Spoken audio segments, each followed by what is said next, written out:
Welcome back to another episode of Frothy Milkers. Welcome back.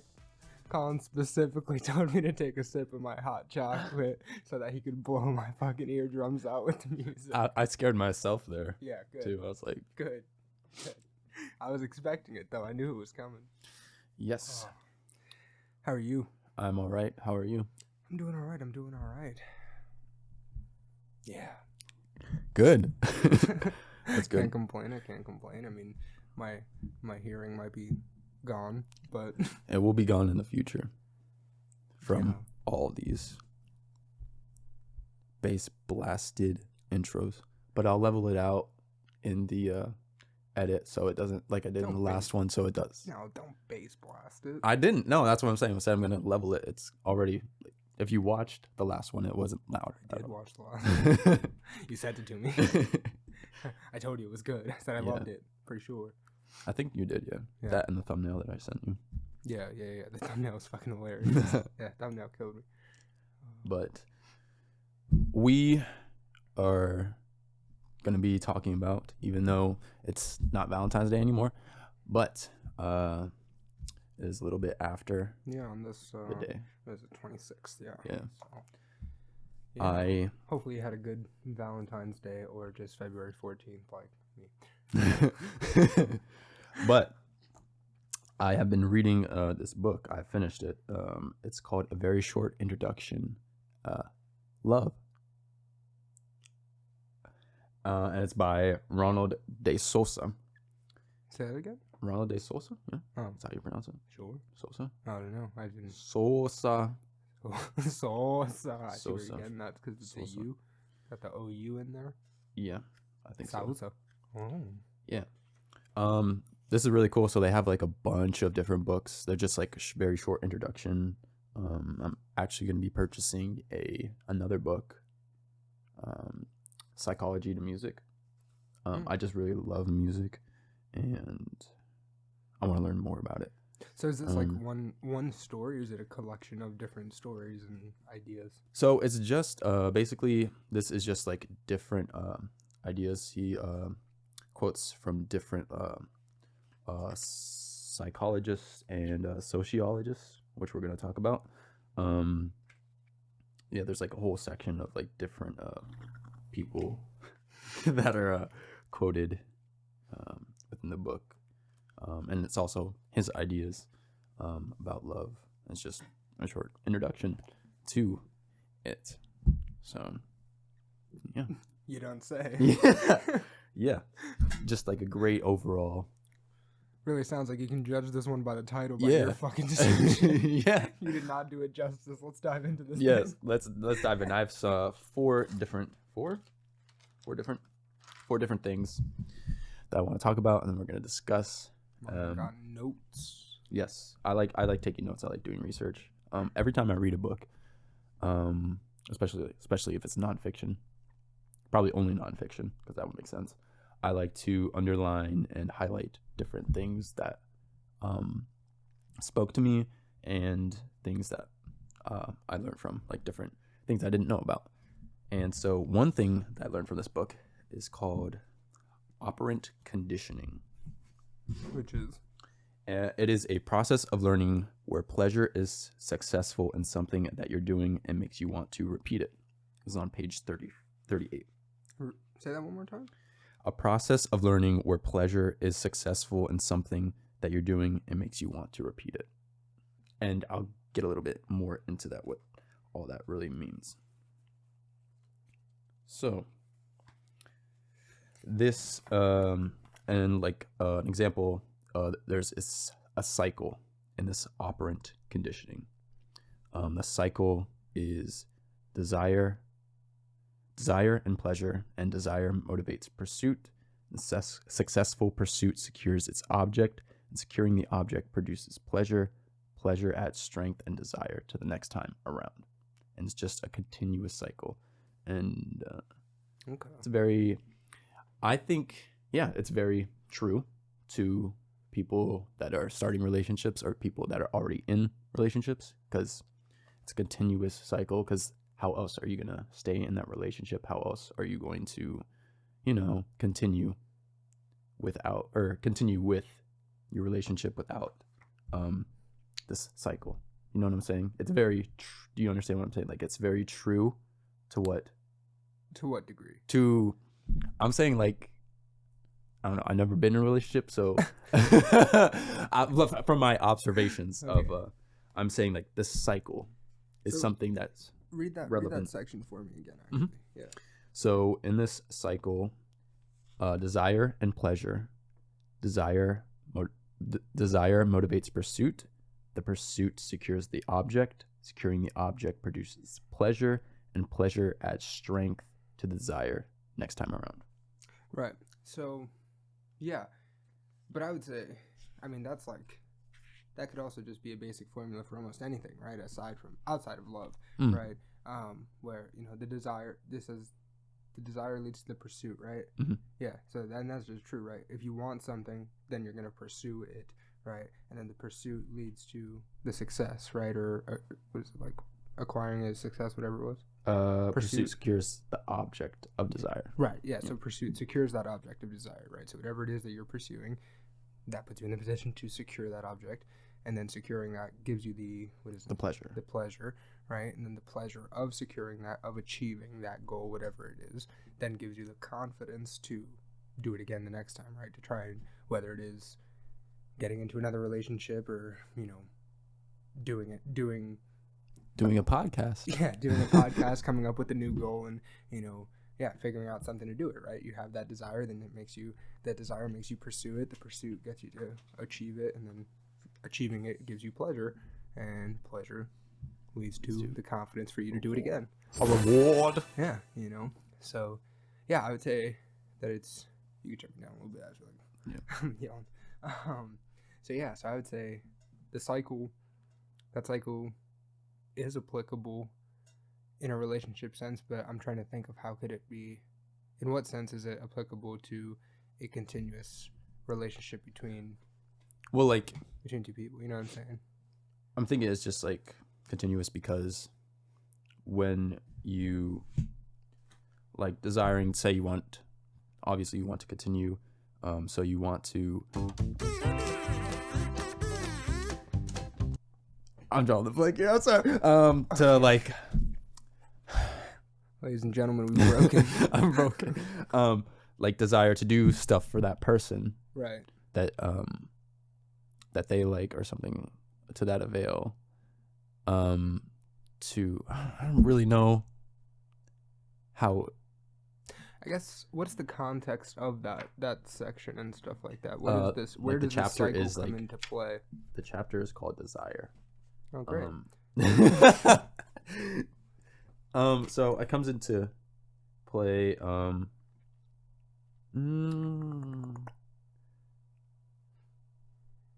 don't know. Like, you didn't read this damn book. I did read it. I read it, but like, I should have read more. Wait, no. I should have done more research. I kind of did this on the fly. Not on the fly. I had this one written down like he got the book a month 2 days ago. No. I got this book last year. And I read it like on and off. Like I would read it when I would get to work early or something like that and read it. But perhaps we should move on. I guess. I want to know what the fucking context of the cycle is, because again, yeah, I can see the cycle working, right? The cycle, yes, like I said, and it doesn't have to just apply to a relationship sense. Yeah. It doesn't just have to apply to love.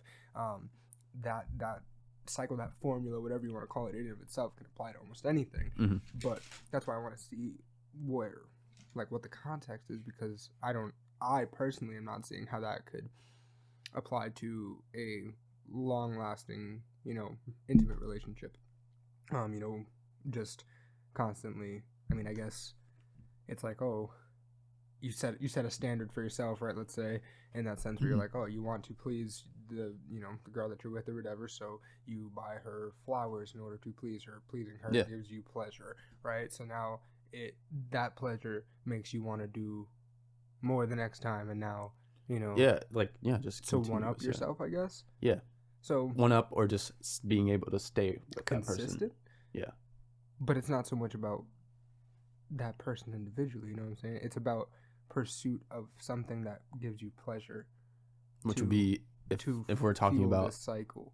If we're talking about relationship, yeah, it would be the person, right? Right. So. But that's what I'm saying. Like I'm trying to think of a way that how it works is like is it something like that, right? Or like you know, I don't know, trying new things in the bedroom, right? Like, you know, like every week you try something different, right? You know, and that's keeping things new. This new cycle of pleasure and okay, this works. So now next time we do something crazy or you know whatever, slap me, you know, whatever. So yeah. All right, move on. We can move on from the cycle. Whatever. The cycle is applicable to more things than just love, but at the same time, fuck it. So. I don't know. This one might not be a good one to talk about because it kind of like hits home. Not hits home, but like it's kind of confusing in a sense. You might be confused. I was a little bit confused, but this thing is called the altruist's dilemma. So altruist dilemma is, again, in a relationship, each person wants to only do the other's will. Therefore, neither of them can do it. So Romeo and Juliet would be an example of this. Each one only wants to do the other's will, so neither of them can do it. Yeah. Gotcha. Okay. So, yeah, that's a problem. Mm-hmm. Big problem. Too many people don't know how to live their own freaking lives when they're in a relationship, right? And a lot of times what happens is you get... that's where that idea of that codependency comes in, right? You know, where you need that other person because you're so used to running and operating your life around that individual that you have no idea what to do with yourself in an event that they're not there, right? It could be a day that they're not there, and you're like, well, what am I? I don't know what to do with myself. Yeah, right, exactly. Like, oh my God, who am I? Right? You know, you don't even know anything about yourself, and that's a very interesting thing that a lot of people that are codependent, right? They can't even answer a question like that, like who are you, or like you know, or you can ask them what are their interests and things like that, and you tend to see that like their interests, if they end up saying that they have any, sometimes they'll be like, I don't know, you know. But if you can get somebody to say some sort of interest, you tend to find that you know it's a hobby of the person that they were with or that they are with or whatever. You know, it's not really something like, oh, okay, you like cars and you know racing in the street you know night or whatever, like, oh, do you have a car? No. Do you have your license? No. You know what I'm saying? Like you know, not to name any names, but I think of somebody that we actually both know in common that that was in a similar situation as that. So yeah, weird stuff. You know, that codependency thing is a weird thing that people need to learn to live their own lives and have their own experiences and, you know, come together. I was actually looking at I'm going to take my phone out on the podcast. Don't be mad at me, people. And I'm going to take a sip of my water. You take that sip, my guy. I hope you love it. Is it great? So, so nice and cold. So this is Khalil Gibran's poem on marriage, and it says, what does it say? What does it say? Tell me right now. Alright, it says, love one another, but make not a bond of love. Let it rather be a moving sea between the shores of your souls. Fill each other's cup, but drink not from one cup. Give one another your bread, but eat not from the same loaf. Sing and dance together and be joyous, but let each one of you be alone. Even as the strings of a lute are alone, though they quiver with the same music. Give your hearts, but not into each other's keeping, for only the hand of life can contain your hearts. And stand together, yet not too near together, for the pillars of a temple stand apart, and the oak tree and the cypress grow not in each other's shadow. Right? So, basically, I'm monkey. What the fuck did you say? Never saw that meme. No. I'm not a meme connoisseur. Thanks for the fucking meme of the day. trying to have a serious moment here. Anyway, so basically what that poem is essentially getting at is this idea of, be that unit, but also learn to be individuals, right? It has the idea of the pillars, right? The pillars and the trees, right? The trees do not grow in each other's shadow, but individually, right? And they both stand just as beautifully and they're just as strong, but they're individuals and they can function together, and that's completely possible. Not too many people know how to separate those two things. Interesting. Because that's one of the reasons why I'm afraid, I think, to be in a relationship, because like I don't want my independence like taken away from me. Like I feel like I'm more dependent. Well, not to say that people, like you were saying before, aren't independent when they're with each other or in a relationship, but you don't have as much independence. It's what you create for yourself, It's whatever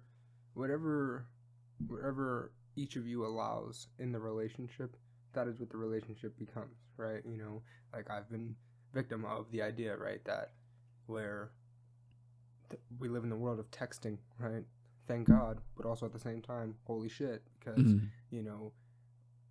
in previous relationships, I've been the person that, or with that individual, we're texting all the time, right? Every second of every day, we're texting, and then all of a sudden, one of those people is busy, and we're not texting, right back and forth, and then it causes an issue, or things are weird, or whatever. But that's just because that's the environment that we created, that we allowed to happen, that we're like, oh, if this person's not constantly talking to me or paying attention to me, then what are they doing, right? Yeah. What is more important than, because we've already set this standard, right? Right. We know, oh, nothing else is more important, because obviously we're able to talk to each other all the time.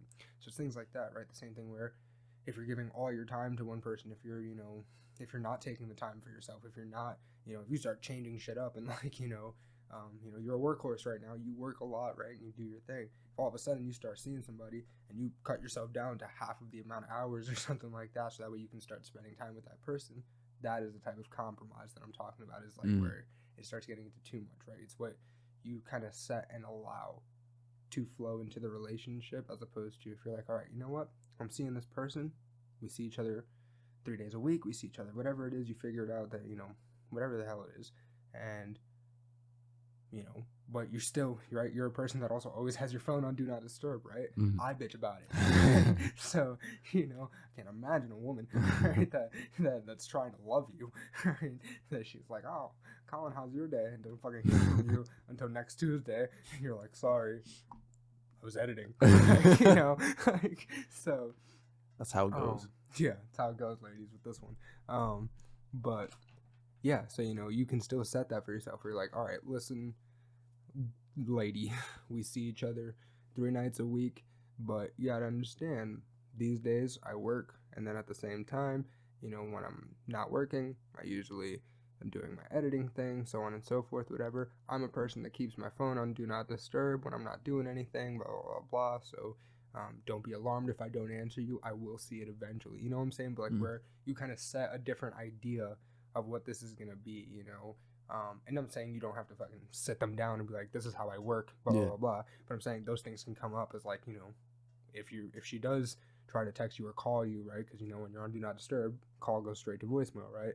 So if somebody tries to call you or whatever, they're like, oh, I couldn't get in contact with you. You're like, oh, sorry, my phone's on Do Not Disturb, right? Things like that. And then that already sets that where it's like, oh, okay, so he's the type of person that does this, that, or the other thing, right?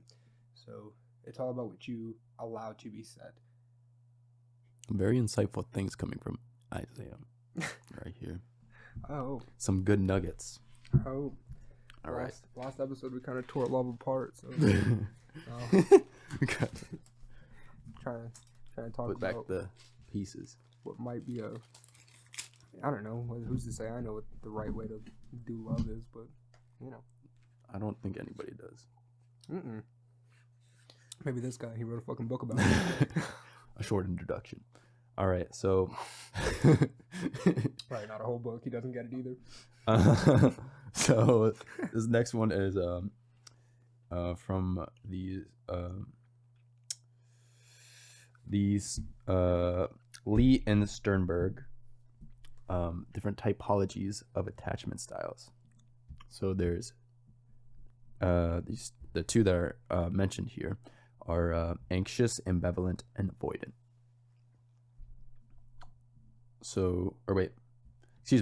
Secure and avoidant. My bad. So secure is recognized in adult, erotic consummation and compassion, and this is less obsessive and is rich in positive emotions of friendship, intimacy, and trust. So secure. So secure. Secure the bag. Avoidant is lower levels of trust and acceptance, and let's try that again. Avoidant is lower levels of trust and acceptance of partner's flaws and shows more emotional self-reliance and has a tendency to have a life without a love partner as desirable and fulfilling. Which I think I kind of fit that type of topology. Yeah. Yeah. I'm all about self-love. Yeah. Self-love. If you know what he's saying. No, not like that. I don't know. So like, I think recently, and this is kind of weird. I don't know. No, it's not kind of weird. It's just like little moments. Like when I went to see Spider-Man with you and Jose, like I really appreciated that time and together. And like, I felt like more, what's the word I'm looking for? I felt more, do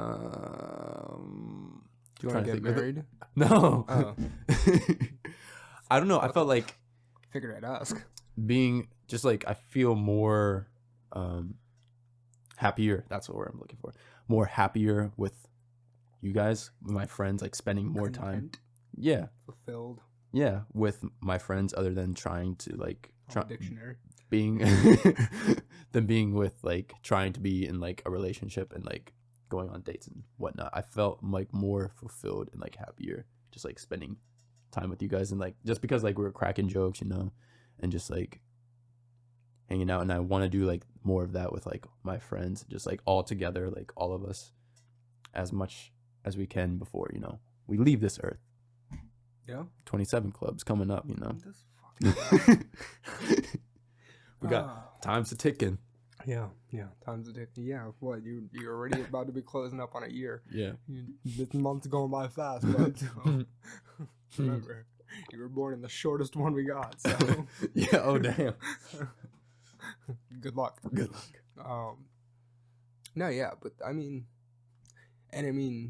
if that's the thing that makes you feel fulfilled, then that's the thing that makes you feel fulfilled. But also, the thing is, like, it's possible to find that kind of connection, right?